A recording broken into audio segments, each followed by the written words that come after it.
Baik,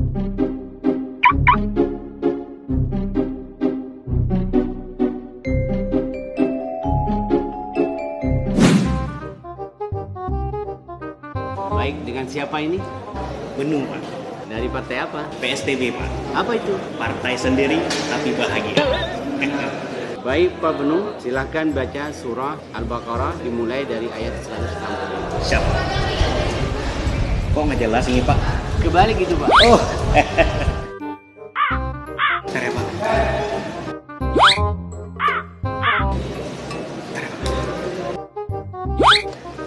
Bapak jarang ngaji ya? Iya, Pak. Di rumah Bapak ada Al-Quran? Ada, Pak.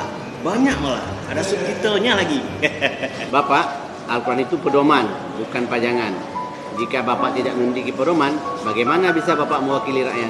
Dihempas ke gelombang